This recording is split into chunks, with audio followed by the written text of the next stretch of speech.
Every pregnancy needs utmost care and attention. But certain pregnancies need a little extra attention. An RH negative mother carrying an RH positive baby is at increased risk of complications.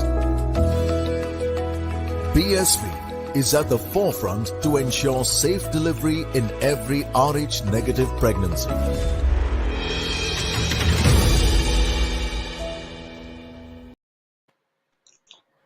Hello and welcome to the post-match show of Australia's thumping victory over Pakistan.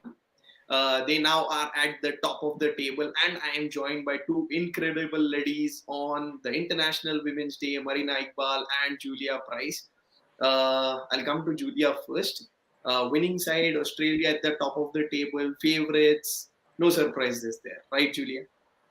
Yeah, they were pretty solid. Started off well. They were quite aggressive. I think Rachel Haynes sort of picked up the other day from where she left off after 130. So she seemed in quite good form, which is good for Australia. She normally sort of just works it around a little. And as we mentioned, Alyssa Healy just does what she does. And she whacked them pretty early on and was very, very dominant. Obviously, being dropped early and 8 at mid-wicket really didn't help Pakistan. And when you're playing a team like Australia, you've got to make sure that you take all your chances. So, yeah, a very solid win for Australia. They'll be happy with that. Did it a little quicker than we thought they might. But, yeah, definitely some positives for them from their batting today. A lot of positives for them. Let's come down to the first positive, which is Alyssa Healy, of course. She's the only one who converted her start into what was a good score of 72 of 79 balls. But the good thing is that it happened on an International Women's Day. It happened after the catch was dropped pretty early in her innings, and then she goes on to score a mammoth total, and then the opposition lose. I think so. We've heard this script somewhere from 2 years ago against India at the MCG. Healy back into what she does the best. Good signs for Australia. Yeah, I mean, it's very good for Australia. Obviously, she had been struggling a little bit with the form, particularly in the Ashes leading into it and scratching around. But I think just that time in the middle and probably just tweaking her technique a little bit, I think that helped. You'd see a lot of her defensive shots got a lot sort of safer, I suppose. And it's very difficult to get through, where previously she just sort of probably attacked for too much. So I think they're all sort of being quite sensible about the way they're going about building their innings, making sure that they're respecting the good balls, but also being quite attacking at the same time and being able to adapt. Because the girls Pakistan bowled some really good balls today, particularly the spinners. Very impressed with the amount of turn that a couple of them were getting out of the wicket. That's amazing. Marina, coming to you, I'll just ask one simple question. When a player of Alyssa Healy's caliber and with the kind of strike rate she plays, no 6 today, but 7 fours, how difficult it is for bowlers to even stop her. We saw Diana Baig at the top, 4 overs for 35. Your best bowler is getting hit all over the park. Well, definitely it's very hard to stop someone like Alyssa Healy. I mean, the best thing about her is since she started opening the innings, she makes sure that she grabs every opportunity. You can even see her disappointment if she doesn't middle a single ball. She's not happy with herself. And yes, you can expect her, if she gets a start, she will definitely convert. And again, she's always looking to score. That's one thing that stands out. Obviously, other batters do that, but if you can pick one player from Australian side that you would think that this might make a huge difference, that's Alyssa Healy up the top. And being bowlers, it's hard. It's very difficult because, again, her feet movement is so decisive. She's immaculate in her plans. She reads the field well. She times it. She can muscle it. She can go aerial. She can play drive. She can even play slightly shorter balls off the back foot, up the front foot.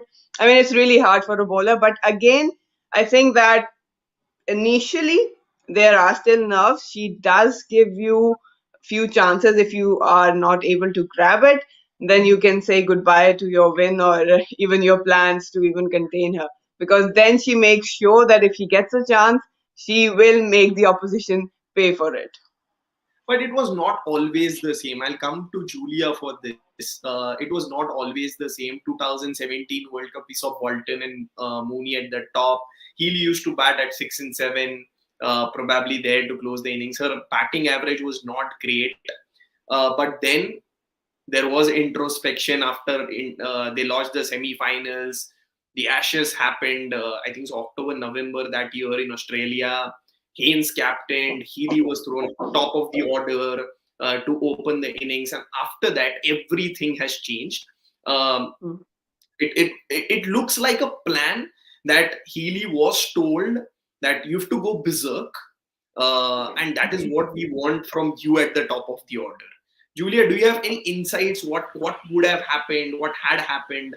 And why we are seeing the way Alyssa Healy has batted in the last 3-4 years? Yeah, well, I think, in fact, she was actually sort of told that she needed to start scoring some runs, because even her keeping probably wasn't as sharp as it could be. She's a bit of a, I wouldn't say she's the best trainer in the world. She's just a natural athlete, one of those sort of Mark Waugh sort of styles, doesn't have to train too hard. But at the same time, she's getting a lot of pressure on her from, someone like Beth Mooney, who great glove work as well, a great opening bat as well. So I think she was getting a lot of pressure about that, and she was probably getting a little sick of not scoring those runs. So she really worked hard on her batting, on her fitness as well, and everything just started changing for her there. She just went and understood and embraced the role of her being that attacking player. She wasn't trying to be anyone else. She just needed to be Alyssa Healy, and I think that takes a long time for someone to work out what is their style. They don't have to be someone else. They can just be who they are. And I think probably post that 2017 World Cup, I think she's really grasped it with both hands in both the T20 and the 50 over format. Still working out her test game, but I still think she's she's really worked out what is Alyssa Healy's role in these games, and at the same time being communicated with the coach to say that they're happy with that as part of their team plan. So go for it, Alyssa Healy. So it also requires that level of training, understanding, and then potentially delivering all what Alyssa Healy has done. Of course, the team management has shown confidence in her, but it has been a lot of what Alyssa Healy has done over the years, what has changed the entire context at how things are looked at. Coming from that point to the other captain, vice captain, Haynes, Lanning, then Perry, Mooney, basically everyone performing. If we can have the scoreboard on the screens, let the people watch it. Basically everyone has had starts. 34 for Haynes, 35 for Lanning, 26 not out for Perry, 23 not out for Mooney. Basically everyone scored today. It looked like a complete performance. They finished in less than 35 overs. Julia, you predicted they may just go on till 40, but less than 35 overs, great thing to finish it off. So Julia, what do you feel? Was the mindset very clear that yes, we want to finish it in as less number of overs as possible? Or was it like, let's see from ball one what happens and we'll take it up from there?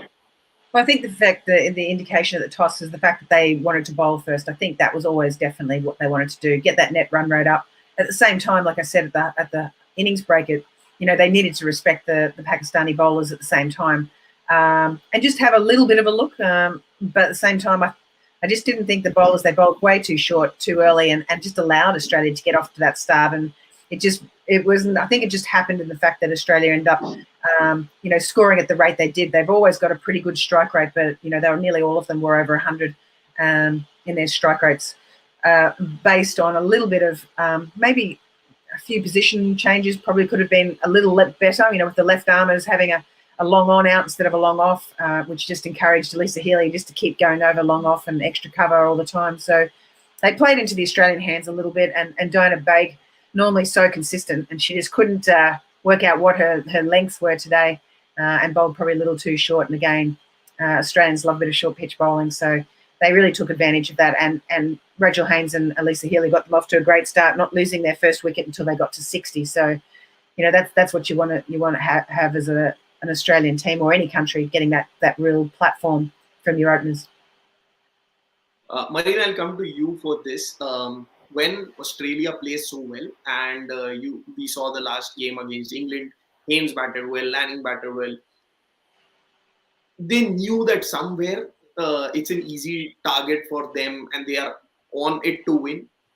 Do you feel they could have tried Mooney at the top of the order, say Perry and others, to basically get some batting practice or whatever we call it? Or do you feel you always play your settled batting lineup?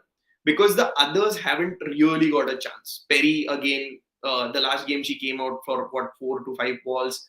This game, again, she's only come out there for 30, 35 balls. Would you want to see the others get more chances, and then Haynes and Lanning can, of course, come in games wherein the totals are bigger? Well, I think for top 3, I would have gone for the one. I mean, Haley and Haynes out there in the middle, then Lanning coming in. But after that, yes, they could have tried Beth Mooney. She could have been promoted up the order just to give a feel and more, match practice going into the tournament later with bigger games.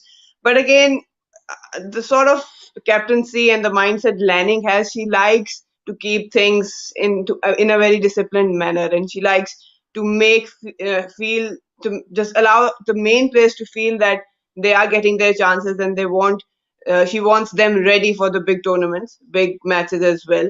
So I think that probably might have been the mindset, to just keep going with the same combination, giving Perry again a chance to come, and probably it wasn't a more pressure situation. The total wasn't that daunting, and just go there, ease out. But Mooney, you see, she took her time. She wasn't really attacking.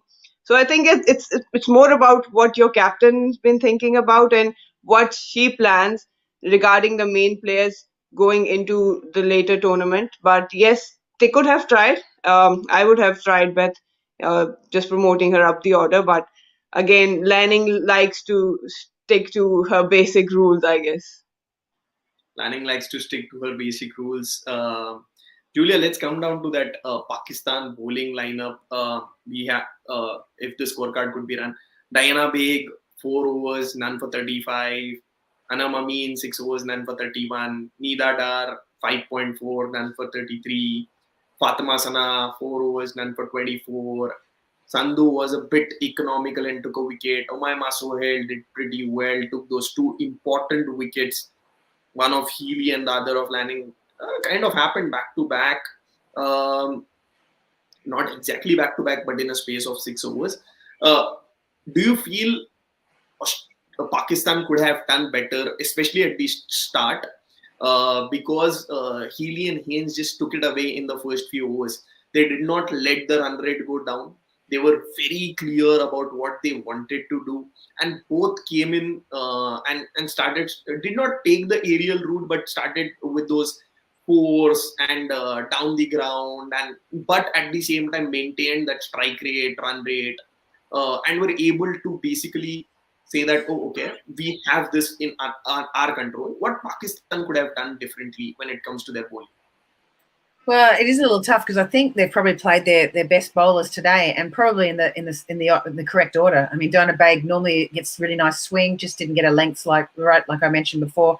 I thought Anam Amin bowled pretty well early on, attacking the stumps. Didn't get a huge amount of spin, but at the same time, I think she, it was probably a good matchup for someone like Alyssa Healy, who does prefer to take it to leg side. So she really had to run around it and work a little hard to get it over the offside. But at the same time, I still thought that the spinners towards the end, and I'm not sure if Amima Sohail, I haven't seen a lot of her, but I think she's just taken it up, not just recently, but she got the most turn out of everyone. Like, really surprised Meg Lanning with the turn that she got on Meg and when she played on. And I think that's really exciting. She'll probably get a little bit of a promotion up the order of when she's going to come on to bowl in future, and particularly with these decks getting drier all the time, it's going to really assist the spinners. So I don't know if there was too much else they could do with regards to their actual bowlers. Maybe just to gain a little bit smarter with where their fields are being set, and making sure they're executing accordingly as well. I think occasionally they just had their fields just in the wrong places. They want to make sure that they want to see someone like ALYSSA HEALY hitting across the line. She's not a big one for hitting across the line. Instead of hitting straight down the ground, that's where they need to have their field. And keep your fielders where her strengths are, and force her to do something that she's not as comfortable doing. And the same with Rachel Haynes. I thought they weren't too bad with her, and the way she got out was a really good strategy. Caught it mid-wicket there, trying to go over the top. She does get a little stuck early going over the top. So I thought they bowled reasonably well to Rachel Haynes, but I think that left-right really messed with their heads a little bit as well. So again, it's just going back to the drawing board a little bit with that execution, and potentially just working on their plans a little bit tighter with regards to the left-right combination and getting your lines right. Getting your lines right. Marina, I just wanted to ask you a very simple, not exactly simple question, but yeah. Herein, the score was not so great. Do you feel it affects the bowling lineup in a way that they feel pressurized, and that's why these kind of things happen? Because we saw earlier in the innings, Megan Shute and Ellis Perry were able to swing that ball, get those wickets up front. We expected the same from Diana Baig, but that did not happen. Was it because of that scoreboard pressure that we don't have a lot to defend? And if, for example, the scoreboard would have been 250, 260, the bowlers could have been a lot more with ease, and the line and lengths would have been better? Yes, definitely it does affect, because the margins of error are very little for the bowlers. But again, if you look at the initial start, they did manage to get and create some opportunities. I mean, Haley was dropped on mid-wicket when she was on 8. Haynes was dropped by Nida of her own bowling. Lanning was on 1 when a huge run-out was missed out by Umaima. I mean, the throw wasn't actually there. So these 3 main players would have been in the dugout very early, and that might have created some challenge for Australia. But yes, it does affect. If you have more cushion as a bowler, you can probably try to do more experiment in terms of how the players are playing, how the surface is coming into play, and with your field setting. But today, I think that Bisma also might have missed some tricks in field placement, like Julia said, and even with fielders getting at the right positions. That also affected. There was a half chance for Haynes as well, I guess, in the mid wicket where Anam was placed. And she's not the quickest and the tallest, and a very good fielder. So these sort of things actually can make huge difference. But again, coming back to being professionals, batters did whatever they could have done, and it was all done and dusted. But now it was bowlers' responsibility to deliver their best, and that's how bigger teams, champion teams do. They take the role, they take the responsibility, and then they deliver regardless of whatever the board is holding on. And that's exactly what I said, that they need not to worry about the result, but the process, and make sure that they field well. And that initially was a big letdown for Pakistan. 3 chances going away. Could have been a bit more drag for Australia to chase it down. When you drop the top 3 of Australia, you're certain to lose. That's very clear, evident. We've seen this not only this time, we've seen this multiple times. You never drop Healys and Haynes and Lannings of the world. Otherwise, it's going to be very troublesome. Let's come down to that positive factor from Pakistan's lineup. The spin bowling has been really good, but what has been good today was Umaima Sohail. Taking that wickets of ALYSSA HEALY and Meg Lanning was special.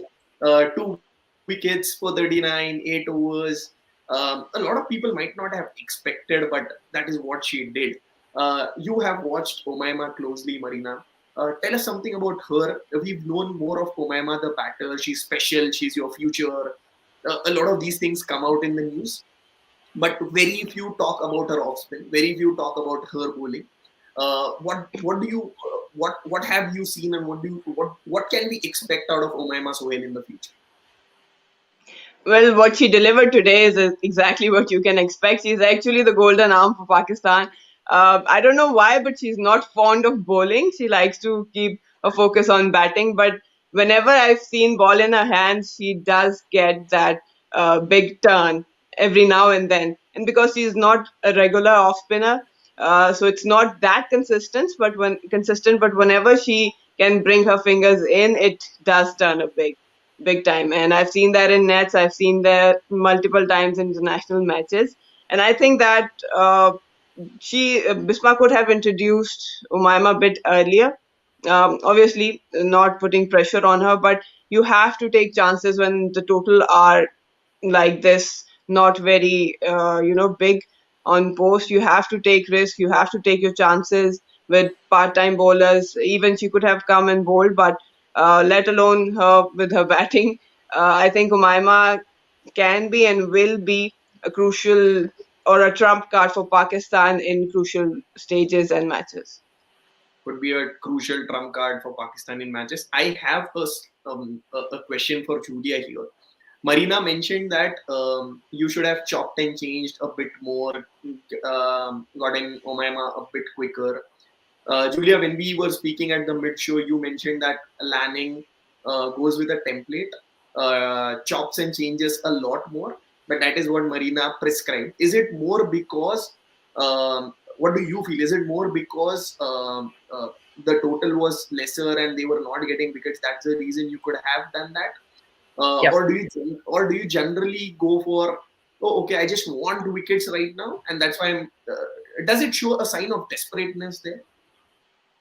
The difference is that Pakistan needed to take wickets to win this game. They're never going to be able to defend the 190 odds. So that was the difference. It sort of then becomes a little bit like a T20 game where you need to keep unsettling the batters all the time by changing the bowlers all the time and coming up with something else if someone's not actually working.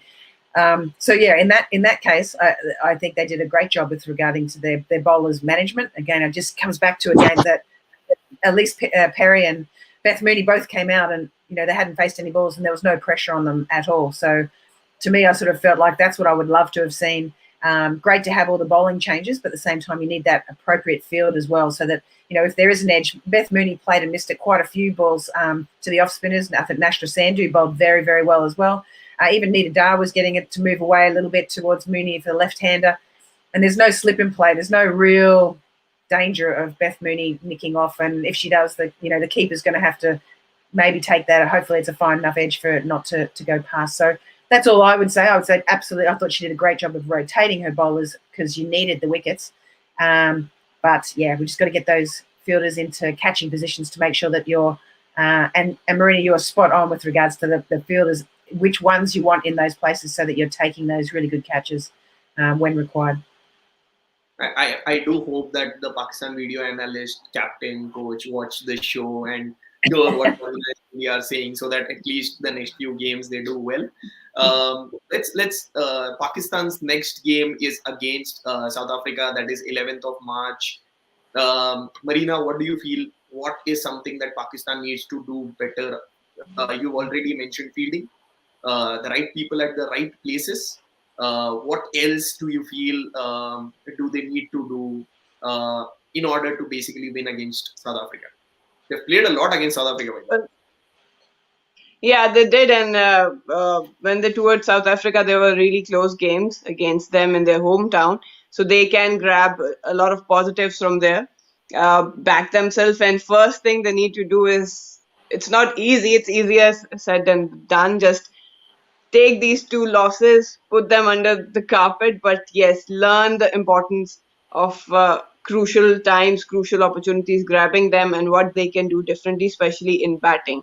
Again, it all comes down to batting in longer formats. You have to have a certain total if you're posting it to give to your bowlers. And then again, the execution in regard of bowling and regard of fielding, they have to be spot on. But I think that they might be coming with more intent against South Africa because they know the players. They have been working on their weaknesses, and they were really close games. Nida and Alia had a really good tour there. So yes, they are still in the form, but again, the top order, they need to sort that out very quickly, because there is a chance they can beat South Africa, but up against Shabnam and Cap, I mean, they're going to test them, that's for sure, in these conditions as well. But yep, I think they need to pick the positives out of these two games and then come down, make a plan, be positive about it, just go and implement, probably starting from basics. That has been their strength. Probably start from the very basics is what Marina says. The next time Pakistan plays South Africa, that's 11th of March. It's going to be more or less South Africa's pace attack against Pakistan's spin attack. Let's come down to Julia. Julia, next game Australia plays. Australia right now the table toppers. Pakistan are at the bottom.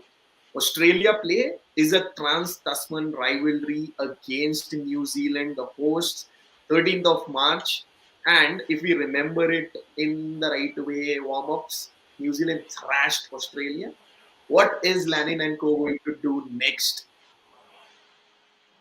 Well, I don't think they'll be too concerned about the warm-up games. They're all playing 15 aside. It was a bit of an experimental sort of thing, getting people out there and having a bit of a play around. New Zealand, obviously, Australia's had the wood over New Zealand a little bit with regards to ODIs in the past, so I think they're going to be fairly confident regarding that. Obviously, you've got someone like Sophie Devine who's unbelievably good and in really good form, and now Susie Bates just got 100 yesterday as well. But they respect New Zealand incredibly, and the fact that a majority of those girls have played in the WBBL and WNCL in Australia, so they all know each other very, very well, which can be a good thing but also a bad thing in regards to your little secrets and your little tricks that you might have as a bowler, or vice versa on your areas that you're going to be scoring and your strengths and weaknesses. So to me, it'll be a good game. World Cup cricket is always a little bit different, particularly when you're the home team and you're dying to win it. And they've already had that one loss. They were pretty pumped about their win yesterday, as they should be. And I think they're sort of on the up now. I think New Zealand have got that sort of monkey off their back, and they'll be feeling a lot more confident. Even if it is against Australia, they'll certainly be backing their skills because they have some amazing players there as well. They'll certainly be backing their skills. New Zealand take on Australia in Australia's next game. Before that, New Zealand, of course, have one more game. But yes, right now, if we see the points table, Australia are at the top of the table. Pakistan very much bottom.